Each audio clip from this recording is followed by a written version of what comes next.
ఒక చిన్న నగరంలో సిద్ధార్థ్ అనే యువకుడుండేవాడు.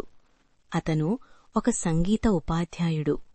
పిల్లలకు పాటలు నేర్పడం అతని జీవితం. కాని అతని హృదయంలో మాత్రం ఎప్పుడూ ఒక అసంపూర్ణమైన స్వరముండేది. ఒకరోజు మాయా అనే అమ్మాయి అతని దగ్గరకొచ్చింది. నాకు పాటలు నేర్చుకోవాలి అని చెప్పింది. ఆమె స్వరం మృదువుగా ఉన్నా లోపల ఒక బాధ దాచుకున్నట్టు అనిపించింది. సిద్ధార్థ్ ఆమెకు సంగీతం నేర్పడం ప్రారంభించాడు.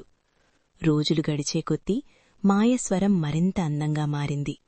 ఆమె నవ్వడం కూడా పెరిగింది. ఇద్దరి మధ్య స్నేహం క్రమంగా ప్రేమగా మారింది. ఒక సాయంత్రం సిద్ధార్థ్ తన భావాలను వ్యక్తం చేశాడు. నీతో ఉన్నప్పుడు నా జీవితంలో ప్రతి స్వరం పూర్తవుతుంది అని. మాయ కళ్లలో ఆనందం మెరిసింది. నువ్వే నా హృదయగానం అని అంగీకరించింది. అయితే ఒకరోజు మాయ ఒక నిజం చెప్పింది. ఆమెకు మరో నగరంలో సంగీత పోటీకి వెళ్లాల్సి ఉందని. అది ఆమె కల. సిద్ధార్థ్ చిరునవ్వుతో అన్నాడు, నీ కల గెలవాలి. కాని అతని హృదయం మాత్రం నిశ్శబ్దంగా బాధపడింది. మాయ వెళ్ళిపోయింది. రోజులు గడిచాయి. సిద్ధార్థ్ మళ్లీ పిల్లలకు సంగీతం నేర్పుతూనే ఉన్నాడు. కాని ప్రతి పాటలో ఆమె జ్ఞాపకం వినిపించేది. ఒకరోజు అతని స్కూల్లో ఒక ప్రత్యేక కార్యక్రమం జరిగింది.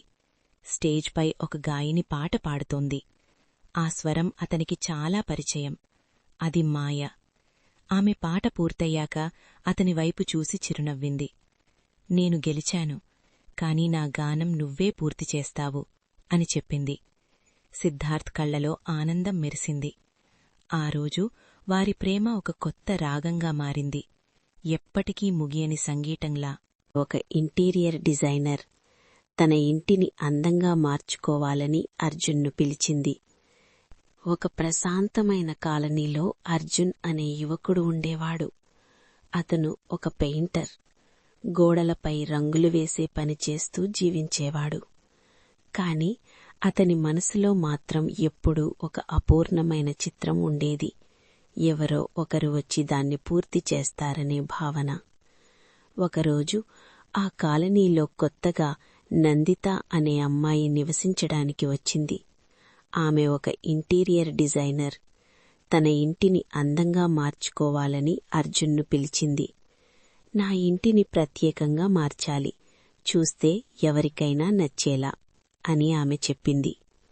అర్జున్ చిరునవ్వుతో, అందం గోడలలో కాదు, మనసులో ఉంటుంది అని అన్నాడు. ఆ మాట నందితాను ఆకట్టుకుంది. రోజులు గడిచే కొద్దీ అర్జున్ ఆమె ఇంటికి వెళ్లి పనిచేస్తూనే ఉండేవాడు. గోడలపై రంగులు వేస్తూ, చిన్న చిన్న డిజైన్లు చేస్తూ ఇద్దరూ మాట్లాడుకునేవారు. ఆ సంభాషణలలో నవ్వులు పెరిగాలి, అనుబంధం పెరిగింది. నందిత అతని సరళమైన ఆలోచనలను ఇష్టపడింది. అర్జున్ ఆమె కలలను ఇష్టపడ్డాడు. ఒకరోజు అర్జున్ ఒక ప్రత్యేకమైన చిత్రం గీశాడు. ఒక అమ్మాయి చిరునవ్వుతో నిలబడి ఉన్న చిత్రం. అది నందితలాగే కనిపించింది. ఇది నువ్వే అని అతను చెప్పాడు. నందిత కళ్లలో ఆనందం మెరిసింది. ఇది కేవలం చిత్రం కాదు, ఇది నా మనసు అని ఆమె చెప్పింది. ఆ రోజు వారు తమ ప్రేమను అంగీకరించారు. వారి జీవితం ఎంతో సంతోషంగా సాగిపోయింది. ప్రతిరోజు కొత్త రంగులతో నిండిపోయింది. కాని ఒకరోజు నందితాకు ఒక పెద్ద అవకాశం వచ్చింది. విదేశాల్లో ఒక ప్రాజెక్ట్. ఆమెకు వెళ్లాల్సి ఉంది. అర్జున్ మనసు దిగులుతో నిండిపోయింది.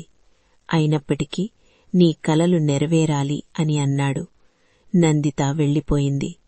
అర్జున్ మళ్లీ తన పని కొనసాగించాడు. కాని ఇప్పుడు ప్రతి గోడపై ఒకే చిత్రం కనిపించేది, నందిత చిరునవ్వు. కొన్ని నెలల తర్వాత ఒకరోజు అతను ఒక కొత్త ఇంటికి పనికోసం వెళ్లాడు. అక్కడ గోడపై ఒక పెద్ద చిత్రం ఉంది. అది అతను గీసిన అదే చిత్రం. అర్జున్ ఆశ్చర్యపోయాడు. అప్పుడు వెనుక నుంచి ఒక స్వరం, ఈ చిత్రం ఎక్కడికైనా వెళ్తుంది, ఎందుకంటే ఇందులో నా హృదయం ఉంది.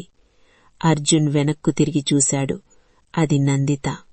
ఆమె చిరునవ్వుతో నిలబడి ఉంది. నేను ప్రపంచం చూశాను, కాని నా రంగులు ఇక్కడే ఉన్నాయి అని చెప్పింది.